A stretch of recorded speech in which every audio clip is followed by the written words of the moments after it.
আরো আছে আরেকটাতে ক্রয় মূল্য ইনভয়েস দেখাছেন যেটা নামে নাই, কোনো নাম নাই। এই যে ট্রাম্পে দেখাইলাম তুই আপনার সামনে। আচ্ছা কয়টা এখানে কয়টা ইনভয়েস দেখাছেন? আপনার পোশাক কতগুলো? পোশাক তো আছে অনেক স্যার, সব দেখতে চাইলে আমার সময় লেগে যাবে। না না, আপনি তো দেখাতে পারেন না কয়টা দেখাচ্ছেন, এগুলোর সাথে তাও মিল নাই। সব মেমোগুলাই আছে, আপনার দেখতে সময় লেগে যাবে। এই মেমো, এটা মেমো কোনটা স্যার? এটা হচ্ছে হোয়াট আমি দিয়েছি। প্রতিষ্ঠানের নাম ছাড়া কোনো মেমো হয়? মেমো হবে এটা। তখন অনেক সময় এটা আমরা বলে দিই কাস্টমার এটা বলে তখন আমরা এটা 9000 এ বিক্রি করি। আর এটা মার্কেটের সারা ঢাকা শহরে এটার প্রাইস এরকমই আছে 9000 9,500। যারা যারা এই জিনিসটা বিক্রি করে, মেটেরিয়ালটা বিক্রি করে, এটা সারা বাংলাদেশ জুড়ে এটা যে আমাদের পেপারসও আছে, আমি পেপারসও দিব আপনার। আচ্ছা, তো মিলন কোথা থেকে আনে এটা? মিলন কোথা থেকে? সারা পৃথিবী থেকে, যেখান থেকে। না এটা আপনি দাবি করলেন এটা ইন্ডিয়ান। হ্যাঁ, মিলন ইন্ডিয়া থেকে ইম্পোর্ট করতে হবে না? হ্যাঁ করতে হবে, কিন্তু মিলনের এখন মিলনের কি আপনাদের ইম্পোর্টের কোনো কাগজপত্র দিয়েছে? এটা হচ্ছে পাকিস্তানি, এটা না হোলসেল থেকে দিয়েছে। আর এটা ইন্ডিয়ান, তো এটা আলাদা। এটা বের করেন। তো পাকিস্তানে দেখি বের করেন তো। পাকিস্তানে এখানে নাম লিখলো কি কি? এটা আপনি এটা হচ্ছে ইন্ডিয়ান স্লিপ। এই যে স্যার, এই যে হোয়াটসঅ্যাপে আমাদের ক্যাশমার উপরে কিছু লেখা আছে, তো নাই এটা। দেখেন তো আপনার কোন প্রতিষ্ঠানের নাম লেখা আছে, ঠিকানা লেখা আছে, কন্টাক্ট নাম্বার দেওয়া আছে, কিচ্ছু দেওয়া নেই। কোন প্রতিষ্ঠান থেকে কিনেছে? কোনটা? এই ক্যাশমার কোন প্রতিষ্ঠানে? কোন প্রতিষ্ঠানে ক্যাশমার নাম কই? এটা কার নাম্বার ঠিক দিছে? এটা লালাদার হাতের নাম্বার। দেখো তো এই লালাদার যে মানে দোকানের নাম, এই নামের তো মেমো লেখা আছে। আছে এটা একটা কোম্পানি থেকে, বলেন, কথা বলেন। কোম্পানি থেকে আহে দুটো মেমো। নাই নাই, প্রতিষ্ঠানের নাম নাই এটা। দেখি প্রতিষ্ঠানের নাম নাই। এবং এই থ্রি পিসের নাম কি বললেন? লাকমি। কোনটা যেন লাকমি লেখা আছে? কোনটা একটু দেখেন তো দেখি। না দেখা, আমাকে দেখা। না নাই তো, দেখা আগে তারপর না ভাই গুগল লাকমি।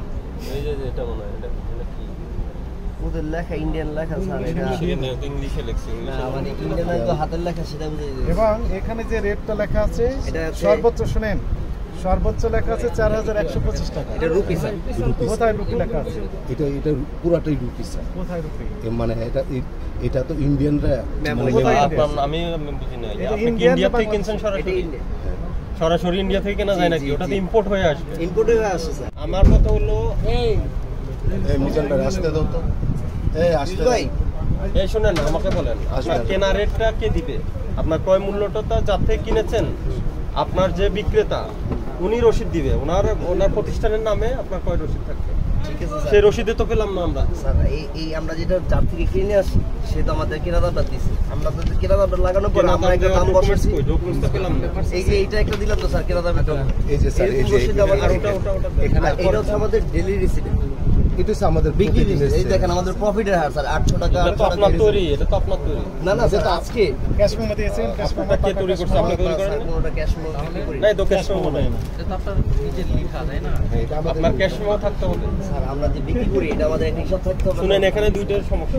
একটা হলো আপনি পাকিস্তান ইন্ডিয়া থেকে যে আপনাকে বিক্রি করছে, পাকিস্তান ইন্ডিয়া এর পক্ষে কোনো দলিল পত্র নাই, ঠিক আছে?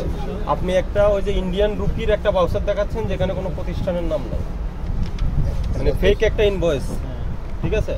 আর হলো আপনার যেটা আপনি আমাকে দেখাইলেন, যেটা আপনার ক্রয় রসিদ দেখালেন, এখানে দাম আছে 5500, কিন্তু আপনি ওখানে দাম লিখবেন 14900।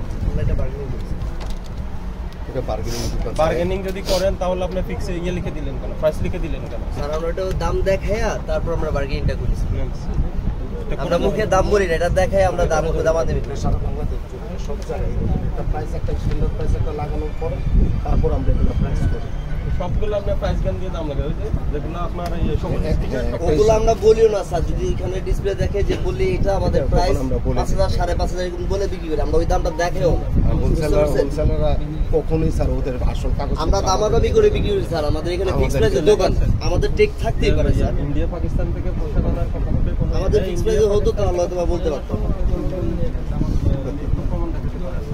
নিজের প্রাইস দিয়ে স্যার ইউজ দিলে আপনার ক্যাশ মেমো কই? এই যে আপনি খাতায় লিখে রাখছেন, আপনার যারা ক্রেতা তাদের ক্যাশ মেমো দেন না, এই যে কেন দেন না?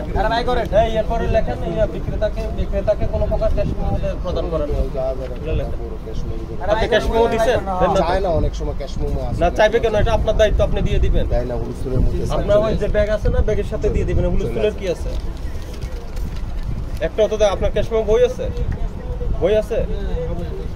এই যে ক্যাশ মেমো দেওয়া আছে। কাস্টমাররা কি ক্যাশ মেমো দেন কি না? আপনি এদিকে নেন, ক্যাশ এদিকে মেমো দেন। এদিকে নিয়ে আসেন, দেখি আজকে বিক্রয়টা দেখি তো। স্যার এটা হচ্ছে আজকে বিক্রি রেট, এটা হচ্ছে আমার ক্যাশ মেমো কোথায় দিচ্ছেন? এটা কি ক্যাশ মেমো হয়? কোথায় ক্যাশ মেমো?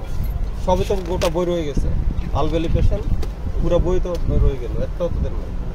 যারা চায় স্যার দিয়ে দিয়ে কেন? অনেকে চায়, অনেকে চায় না। এগুলো খুচরা দোকানে হাজার হাজার মানুষের মধ্যে স্যার এগুলো করা যায় না। ক্যাশ মেমো স্যার মানে অনেক কাস্টমার থাকে তো, আর ক্যাশ মেমো অনেক সময় আমরা বলি মেমো নিয়ে যাও, না লাগবে না। পোশাক কিনবেন, ইন্ডিয়ান যে তার থেকে কিনবেন, তার থেকে ইন্ডিয়ার সবপক্ষে ডকুমেন্টস এক সেট নিয়ে আসবেন, যে আমাকে এক সেটটা ডকুমেন্ট দিতে হবে যেটা এটা ইন্ডিয়ার থেকে আসছে। পাকিস্তানি যার থেকে কিনবেন তাকে বলে দেবে পাকিস্তান থেকে আসছে, এই সবপক্ষে আমাকে ডকুমেন্টসটা দিয়ে দেন। এখন তো স্যার এবং যার থেকে আনবেন তার মানে ক্যাশ মেমো আনতে হবে।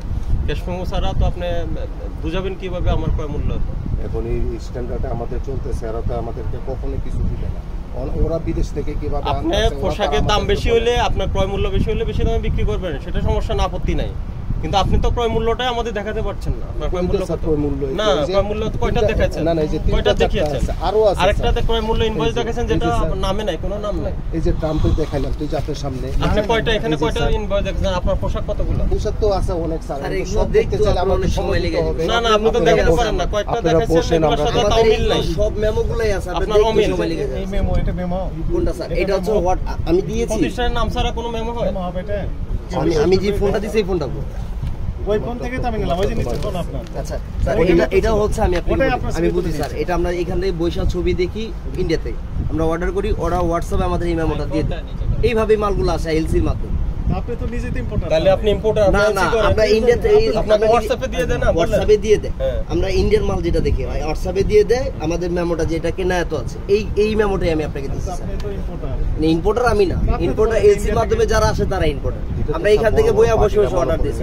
তো ওই যে এলসির কাগজপত্র হোয়াটসঅ্যাপে তো দিতে পারে, যেখানে আপনার ক্যাশ মেমো দিতে পারে ওগুলো তো দিয়ে পারবে, দিয়ে না কেন? ওরা তো অরিজিনাল মেমো কি আমাদের অরিজিনাল না, এটা হলো কপি প্রোডাক্ট তৈরি করে এখানে, ঠিক আছে? এটা হলো বিষয়। না স্যার, এখানে স্যার কোনো আমাদের copy এখানে- আমাদের এখানে কপি প্রোডাক্ট পরে অন্যরা, কপি আমাদের কাছে না। কাগজপত্র এখন থেকে পাকা ক্যাশ মেমো দিবেন, না ইয়ে করেন, এটা শেষ প্রত্যেক করেন। কাস্টমারকে পাকা ক্যাশ মেমো দিবেন, এবং যেখান থেকে ক্রয় করছেন পাকা ক্যাশ মেমো আপনি সংরক্ষণ করবেন। যদি বিদেশি হয় তাহলে এলসির কাগজ সহ রাখতে হবে। দেশিকে বিদেশি বলে বিক্রি করা যাবে না, এটা ঠিক আছে? প্রাইস ট্যাগের সাথে না দামে না, কোনো মেমো মিল নাই। দেখাইতে পারি না, এটা ঠিক না। মেমো অনেক মেমো আছে, মেমো আমরা দেখাইছি, এই দেখেন অনেক মেমো দেখা হয়েছে, যে সেই কাগজপত্র অনেক কিছু দেখানো হয়েছে, কিন্তু স্যাররা যা চাইতেছে এগুলো ডিমান্ড করতেছে সব কিছু, এখন সময় লাগবে আর কি এগুলো বের করতে, ঠিক আছে? এই জন্য স্যারে দেখাইছে যে আমরা ইন্ডিয়া থেকে যে মেমোগুলা দেয়, এদের মেমোগুলার মধ্যে মনে করেন আপনার ইয়ে থাকে না, এদের মানে ডকুমেন্ট থাকে না, শুধু রেটগুলা দিয়ে দেয় ওটুকু। এখন কি করবো, এটা আমাদের এখানে সিস্টেম। বাড়তি রেট কেন লেখা থাকে? তার মানে আমাদের একদমের দোকান না, একদমের দোকান। আমরা যেটা 7,000 টাকা বিক্রি করবো, এটা 10-12 হাজার টাকা আমরা লিখবো, ঠিক আছে? একদমের দোকান হলে যে কোন বাটা, এরা একদমের দোকান, যারা একদমের দোকান এরা একদমে বিক্রি করে। আমাদের এটা বার্গেনিং প্রাইস, যেমন 10-12 হাজার টাকা লেখা থাকে, 7,000-8,000 টাকা বিক্রি হয়। এটা এরকম সব আমাদের যারা বার্গেনিং এর দোকান এরা এটা করবে সিস্টেম, কারণ আমার কোনো জায়গায় লেখা নাই, দেখেন একদম লেখা আছে, একদম লেখা নাই, এটাই 7,500 টাকার পোশাক 14,000 টাকা লেখা।